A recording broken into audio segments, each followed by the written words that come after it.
예배당에 나와 함께 예배드리는 여러분들을 주님의 이름으로 환영합니다. 예수 안에서 오늘도 좋은 일이 일어납니다. 아멘. 지금 밖에 비 오나 봐요. 빗소리가 나네. 요거 선풍기 하나 일단은 낮춰주시면 안 돼요. 소리가 너무 크네. 저 제습기 껐지요? 예, 이게 신경이 쓰여서. 우리 찬이 형제는 새벽에 문자가 왔는데 코로나가 아니기를 바랍니다. 땀이 나고 뭐 기침도 나고 열이 나고 그런다고 하는데 뭐 코로나가 재발된다는 얘기가 있지요. 여러분들 각별히 유념하셔서 코로나 걸리지 않게 하여 주시고, 이제 코로나가 더 이상 걸리면 안 돼요. 아까 제가 기도드렸듯이 한국교회 15,000여 교회가 문을 닫았대요. 그리고 다른 교회들 또한 10분의 1 정도만 출석하는 교회들이 너무나 많이 있다고 합니다. 어쨌든 우리가 공예배는 예배당에 들여 나오는 것이 가장 바람직할 거예요. 그 다음에 사정이 있거나 또 몸이 아플 때는 유튜브로 예배를 드리더라도, 근데 이것이 좋은 쪽으로 활용이 되면 좋겠는데, 이제 만성이 돼서 교회에 안 나가고 그냥 편하게 하나의 땜빵식으로 된다면 그것 또한 곤란하지 않겠습니까? 한국교회가 다시 힘을 얻어서 다시 예배당에 예배하는 사람들이 늘어나고 또 이를 통하여 전도하고 복음 전하는 것은 주님이 주신 사명입니다. 이것은 뭐 소위 말하는 정치적인 이념도 아니고요. 하나님의 말씀하신 거니까. 또 우리 교회는 일상에서의 전도를 강조하고 있죠. 여러분 삶 가운데서 작은 화면으로 살아가심으로 예수를 증거하는 그런 삶을 살아가기를 소망합니다. 자, 지난주까지는 우리가 갈라디아서를 한번 쭉 살펴보았고요. 오늘부터는 우리가 창세기를 좀 읽어보면 좋을 것 같아요. 창세기를 읽어보면서 하나님의 뜻을 헤아리면 좋을 것 같습니다. 그래도 오늘 첫 시간으로 창세기 12장 1절부터 5절까지의 말씀입니다. 성경 찾기가 참 좋아요. 창세기는. 왜냐? 맨 앞에 있으니까 너무 좋습니다. 자, 창세기 2장 1절부터 5절 세 번역으로 함께 읽어보도록 하겠습니다. 시작. 주님께서 아브라함에게 말씀하셨다. 너는 내가 살고 있는 땅과 내가 난 곳과 너의 아버지의 집을 떠나서 내가 보여주는 땅으로 가거라. 내가 너로 큰 민족이 되게 하고 너에게 복을 주어서 내가 크게 이름을 떨치게 하겠다. 너는 복의 근원이 될 것이다. 너를 축복하는 사람에게는 내가 복을 베풀고 너를 저주하는 사람에게는 내가 저주를 내릴 것이다. 땅에 사는 모든 민족이 너로 말미암아 복을 받을 것이다. 아브라함은 주님께서 말씀하신 대로 길을 떠났다. 롯도 그와 함께 길을 떠났다. 아브라함이 하란을 떠날 때에 나이는 75이었다. 5절 하나 더 읽겠습니다. 아브라함은 아내 사레와 조카 롯과 하란에서 모은 재산과 거기에서 얻은 사람들을 거느리고 가나안 땅으로 가려고 길을 떠나서 마침내 가나안 땅에 이르렀다. 아멘. 네, 본문을 근거로 하여서 갈등이라는 경계선, 이러한 제목으로 우리 함께 하나님의 은혜를 나누고자 합니다. 여러분, 인간은 누구나 예외 없어요.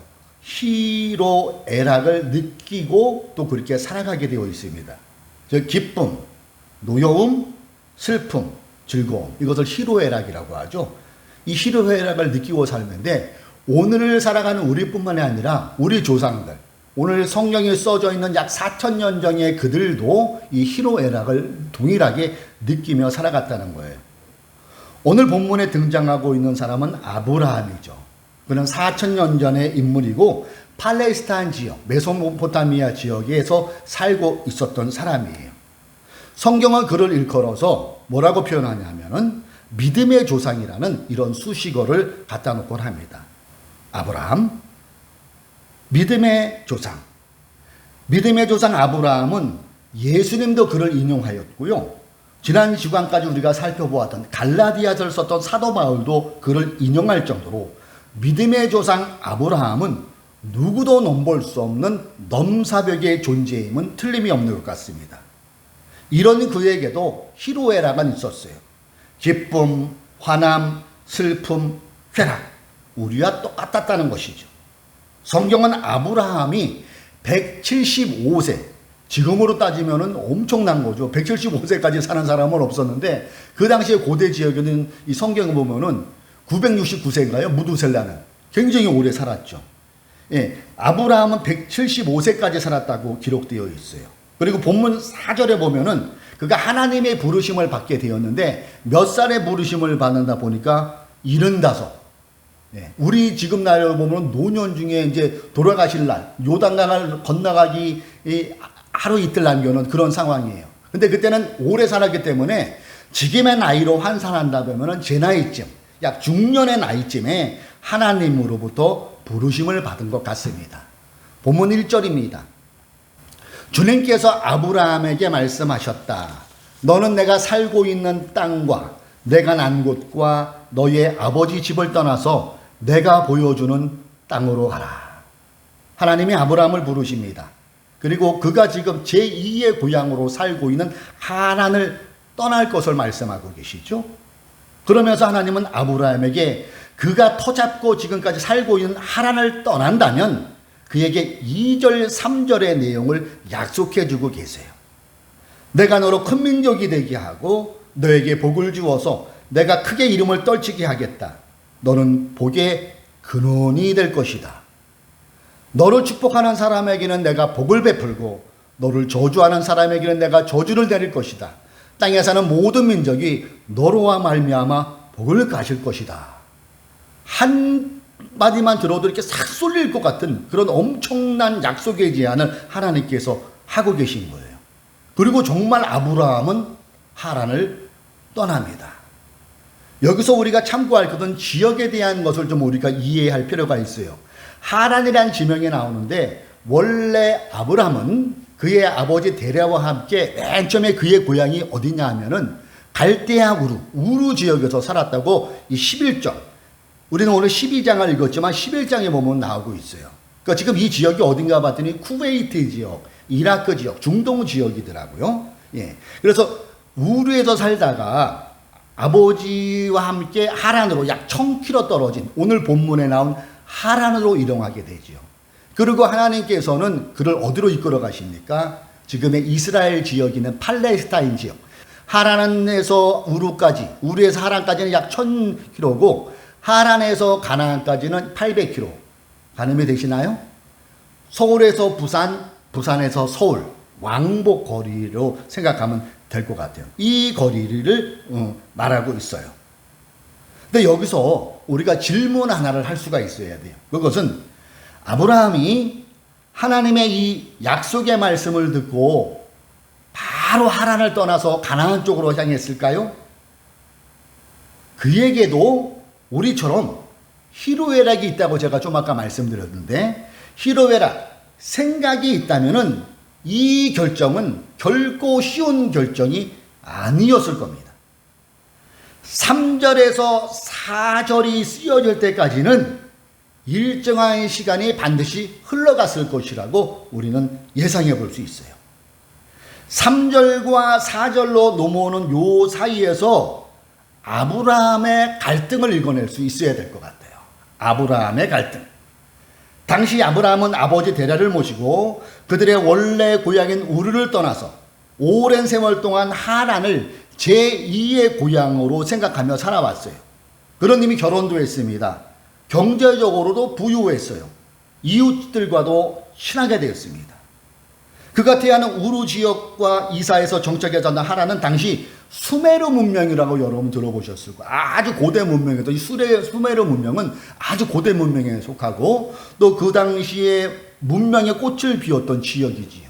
그 지역에 아브라함이 살고 있었거든요. 경제, 문화가 발달된 고대 도시에 그가 살고 있었다는 거예요. 정들 때도 정들었는데 편안한 생활인데 이런 터전을 뒤로 하고 어딘지도 모를, 어디로 가다가 아닌 뭐할 앞으로 가져줄 테니까 가라는 그 약속의 말씀만 믿고 간다는 것은 아브라함에게 있어서는 엄청난 모험일 수가 있었다는 것이죠. 그의 아내 사레가 말렸을 거예요. 그의 조카 롯도 맨 처음에는 말렸을 거예요. 여보, 뭐가 아쉬워서 하란을 떠난다는 거예요? 우리는 지금 부자예요. 비록 내가 아이를 낳지 못하지만 후처드리면 되잖아요. 그러면 당신들 이을 수 있어요. 우리에게는 지금 가축이 얼마나 많아요. 그냥 이 습관 이곳에서 편안하게 삽시다. 얼마든지 나중에 사례가 살아가 된 이 아내는 입장에서는 그럴 수도 있었을 거예요. 조카로 또 이와 비슷한 주장을 하면서 아마 설득을 하려고 했었을 거예요. 아브라함도 처음엔 하나님 말씀을 들을 때는 가슴이 뜨거워지면서 당장이라도 가야겠다는 마음이 들었지만은 아내가 말리고 조카 롯도 말리고 주변 이웃들이 말렸을 때는 현실이 직시되었고 현실이 꿈보다는 하나님의 말씀보다는 크게 보일 수 있었다는 거예요. 에이, 아내 말도 틀린 말은 아닌데 내가 뭐 대단하다고 하나님이 일러주실 약속의 땅으로 간다는 거야? 그냥 여기에 개성을 눌러 살면 편한데 편하잖아. 떠나지 말까? 이런 생각, 이런 갈등이 아브라함에게 충분히 있었을 거예요. 이런 갈등에 못 이겨 그냥 하란의 아브라함이 주저앉았다면 아브라함은 믿음의 조상이 될 수 없었겠지요. 아브라함은 믿음의 조상답게 안주하고픈 유혹을 가감하게 뿌리치고 하란을 떠납니다. 그리고 이어진 게 그에게는 젖과 꿀이 흐르는 가나안 땅이 펼쳐졌습니다. 가 아니고 먼저 그를 기다린 것은 예기치 못한 시련들이었어요. 갈등의 연속이 갈등을 주는 상황이 계속해서 이 12장 이후에 일어나고 있어요. 아브라함의 이야기가 창세기 12장부터 25장까지, 참고로 창세기는 50장까지 있죠. 꽤 많은 부분을 할애하고 있어요. 근데 그 아브라함의 일상은 한마디로 얘기한다면은 갈등, 결단, 순종, 또 갈등, 결단, 순종의 반복의 연속임을 우리가 이 성경을 읽어보면 알 수 있어요. 사랑하는 성도 여러분, 어떠십니까? 우리 역시 신앙생활을 하다 보면 하나님의 말씀에 순종한다고 하면서도 아브라함처럼 순간순간 상황에 의한 갈등을 겪은 적 없으십니까? 그러면서 나름대로 내 스스로 결단도 할 경우가 있잖아요.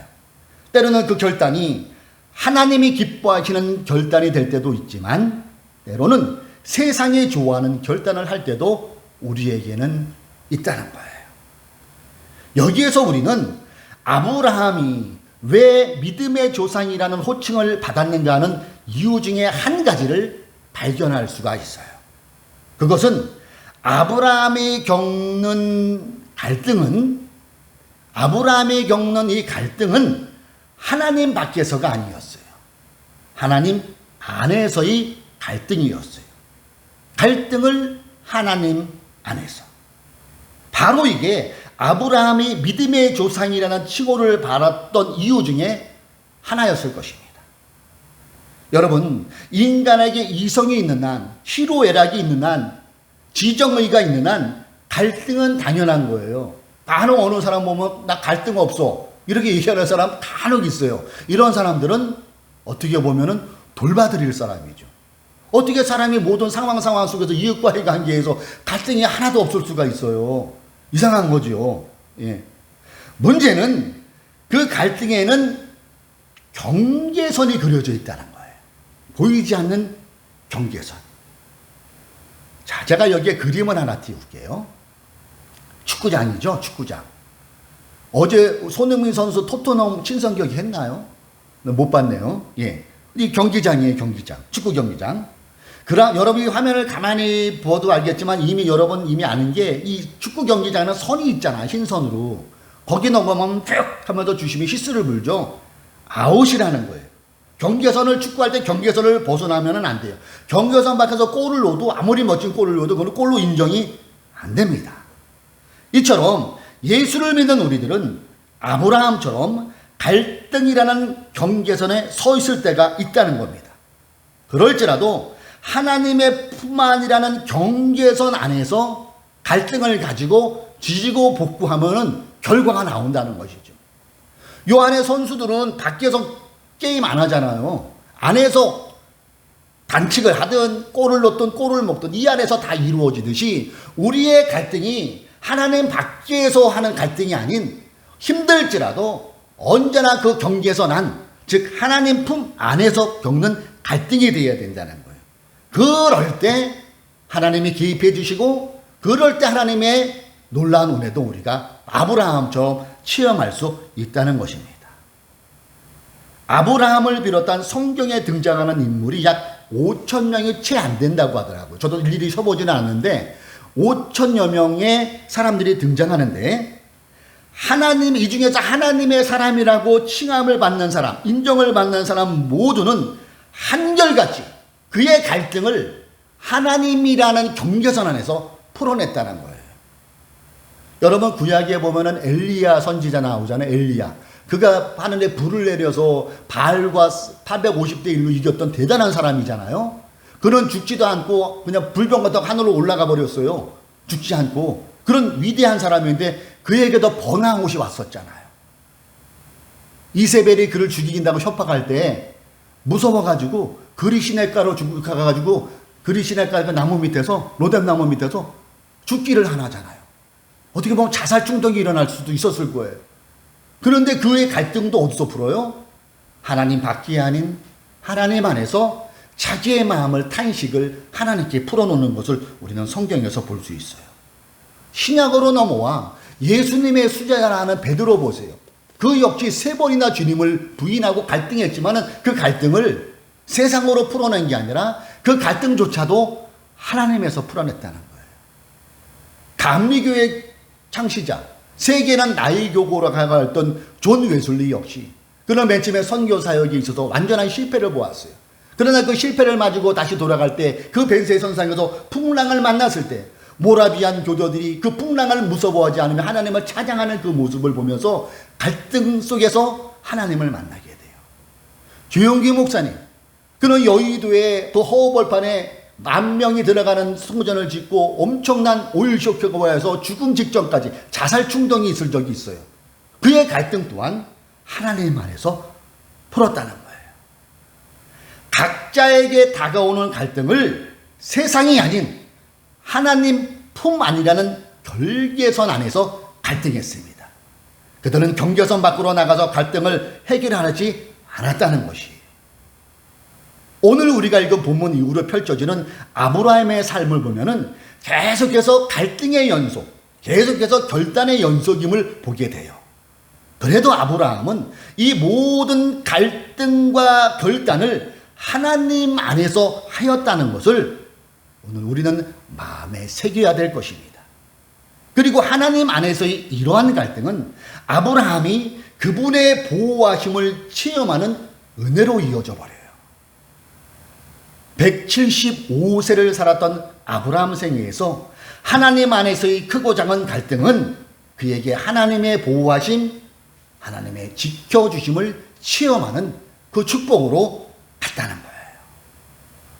오늘을 사랑하는 그리스도인들 역시 순간순간 예기치 못한 여러 가지 갈등을 하나님이라는 경계선 안에서 갈등할 수 있다면 저와 여러분 또한 아브라함이 하나님을 지켜주신 것처럼 보호하여 주신 것처럼 우리 또한 그 갈등을 하나님 안에서 얽히고 설킨다면 우리 또한 하나님의 지켜주심 보호하심을 체험할 수 있다는 것 아니겠습니까?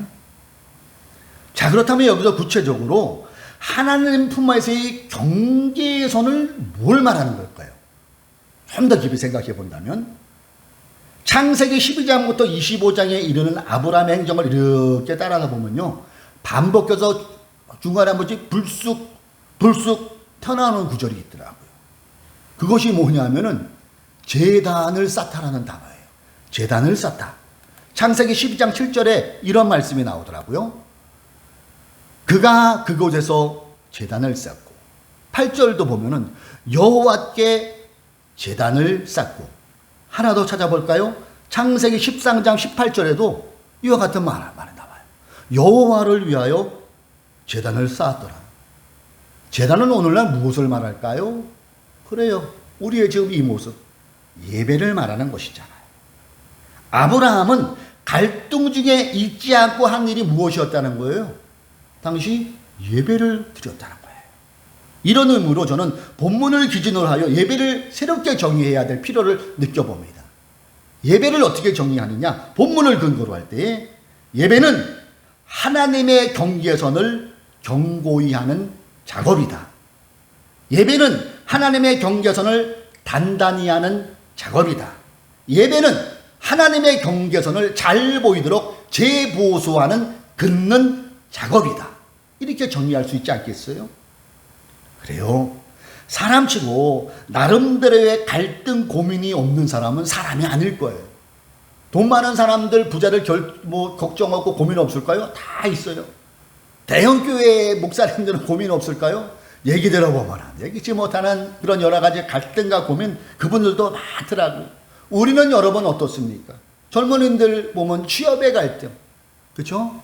잘리지 않을까 하는 그런 두려움, 부부간의 갈등, 여친과 남친과의 갈등, 질병에 대한 고민 걱정, 물질에 대한 고민, 사업하시는 분들은 사업을 더 해야 되다 말아야 하는 이런 갈팡질팡하는 갈등, 이거를 가지고 이러한 갈등을 가지고 예배에 나올 수 있어야 된다는 거예요. 내 모습 그대로 주 앞에 가지고 나오라는 거죠. 빈손 든 그대로 상처받은 마음 그대로 예배의 자리에 나오라는 거죠. 그리고 함께 예배한다는 거예요. 이 갈등을 갖고 하나님의 경계선 안으로 들어와야 된다는 것이잖아요. 이게 예배입니다. 그럴 때 우리 주님께서 말씀하신 수고하고 무거운 짐진 자들아 다 내게로 오라 하신 주님께서 우리와 함께하여 주시는 은혜를 우리 또한 체험하게 될 것입니다. 내가 세상 끝날까지 너와 함께 하시겠다는 주님께서 우리를 보호해 주실 것입니다. 그래요? 우리가 할 일은 여러 가지 갈등을 내 마음대로 막 하지 말고 있는 그대로 가지고 나오는 거예요. 이 예배의 자리. 그리고 우리가 할 일은 뭘까요? 하나님은 요한복음 4장에 보면은 예배하는 자를 찾는데 신령과 진정으로 예배하는 찾는다고 했어요. 이 신령과 진정은 우리처럼 규모가 적은 교회나 규모가 큰 교회에서 성가대를 하고 그런 것도 좋지만은 그 마음이 어디로 가 있느냐는 것이에요. 그 마음이 신령과 진정. 내 마음을 모아 내가 있는 그 예배의 자리에서 하나님께 향하는, 그리고 내 마음속에 갈등을 있는 그대로 빈손 든 그대로 상처받은 그대로 하나님을 바라보느라는 것, 그것 아니겠어요? 그럴 때 아브라함의 제단을 쌓을 때 하나님이 지켜주신 것처럼 우리가 하나님을 바라보며 그분의 무한 신뢰하면서 우리가 진정으로 그분을 예배할 때에 아브라함을 지켜주시고 보호하시는 그 하나님이 저와 여러분도 보호하여 주시는 은혜를 우리는 체험할 줄로 믿습니다. 제가 신학을 할 때였어요. 늦게까지 공부를 하고 서울 내부순환로, 강변북로 그쪽을 이용해서 집으로 가고 있었어요. 그때가 밤 10시쯤이었고 그때 제가 차를 몰던 차는 타오너예요. 여러분 타오너가 무슨 차인지 아시나요? 다마스 아시죠? 다마스. 대우에서는 조그만 차, 경차. 다마스인데 기아에서는 그걸 비슷한 경쟁차로 타오너라는 차가 있었어요. 그 차를 제가 이제 몰고 이제 쭉 가고 있는데 저는 제 2차선 차라 잘 가는데 어디서 나타나는데 갑자기 SUV 큰 차, 지금 생각에 무쏘였던 것 같아요. 무쏘. 그 차가 내 옆을 빡 들이받은 거예요. 순간에 제가 생각하면서 나 이래 죽는구나. 그 생각하면서 깜빡 정신을 잃은 것 같아요. 그 차가 그 벽면을 부딪혔고 그 힘도 없는 차잖아요. 조그만 차. 마티즈보다 더 힘이 없는 차인데 홀라당 뒤집어져 버렸나 봐요. 잠시 뒤에 제가 정신을 차고 보니까 사람 소리가 나는 웅송웅송 사람 윙윙 소리가 나니까 119차가 왔더라고요. 그러면서 이 사람 살았네 그런 소리도 들려요. 그러더니 못 나와요. 움직이려니까 꼼짝을 못하니까 갇혀버린 거예요. 찌그러져 가지고 이러고 있는 거. 그러니까 이 119에서 그 전기톱 같은 게 있더만요. 르르륵 하니까 그 경차 타오너나 다마스는 얇아요. 이 그 철이 철같지도 않은 희한한 걸 해가지고 그냥 딱 잘라지더라고 문이. 그래서 이렇게 해서 기어 나왔죠. 그래서 벌떡 일어나니까 사람들이 와, 이 사람 멀쩡하네 그러는 거예요. 그래서 물어보기도 안 하기도 전에 119가 나 그냥 들꺼져 싣고 병원으로 데려가더라고. 근데 아픈 데가 없는 거야. 아픈 데가 아픈 데 없다고. 다음날 그 사람이 음주운전을 했는지 괜찮으면은 본인이 가도 되지만 괜찮으면 종암경찰서로 좀 나와달라는 그 교통계획 전화를 받고 안 아프니까 일단은 갔어요. 갔더니 그 담당자 있잖아요. 교통계 담당자가 쫙 살펴보는 거예요. 이렇게. 우리 현사님 진짜 아픈 데 없어요? 아주 나 지금 괜찮은데요. 뭐 괜찮으세요? 이 정도면은 갈비뼈를 빠졌다는 기부술을 하고 병원에 악담은 아니지만 그 정도 해야지 맞거든요. 차는 폐차로 들어갔습니다. 그러는 거예요. 그러면서 쭉 쓰다가 직업이 뭐세요? 물어보더라고. 저 신학생인데요. 신학하고 있습니다. 하더니 쓰다 보면 나를 한번 딱 쳐다보고 하더니 대하는 게 굉장히 정중하게 그때부터 대하는 거예요. 그러더니 사실은 저도 모모교회 안수집사입니다. 야, 목사님들 신앙 하나님이 지켜주셨네요.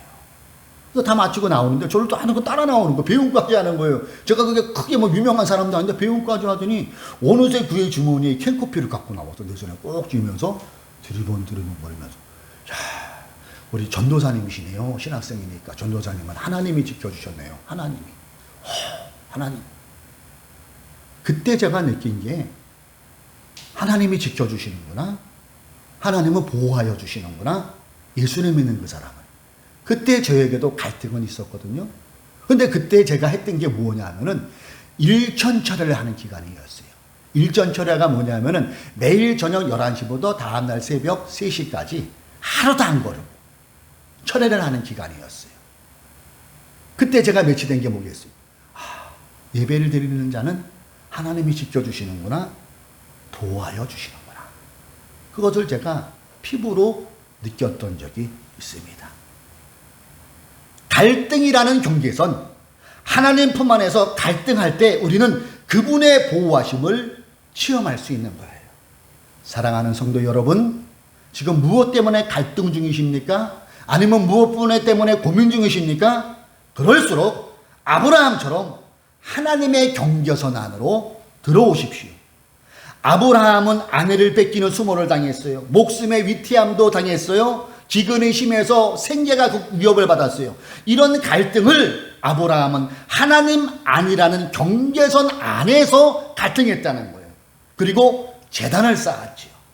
그럴 때 아브라함은 하나님의 보호하심을 그의 일생을 통해 경험할 수 있었고, 지금까지도 아브라함을 우리는 믿음의 조상이라고 그를 존경하고 있다는 사실입니다. 이 예배의 자리가 여러분을 하나님의 보호하심을 지켜주심을 체험하게 되는 그 자리가 되기를 바랍니다. 이 예배의 자리가. 그리고 우리가 할 일은 갈등 중에도 아브라함처럼 더욱 그분을 신뢰하며 신령과 진정으로 마음을 다해 예배하기를 소망합니다. 그래서 이 예배의 자리가 소중한 거예요. 갈등과 고민이 저와 여러분을 하나님의 보호하심, 그분의 지켜주심을 경험케 되는 그 은혜가 임하기를 소망합니다. 우리 모두 하나님의 보호하심을 체험하는 은혜를 누리는 그런 살아있는 신자가 되기를 주님의 이름으로 축원합니다. 기도하겠습니다.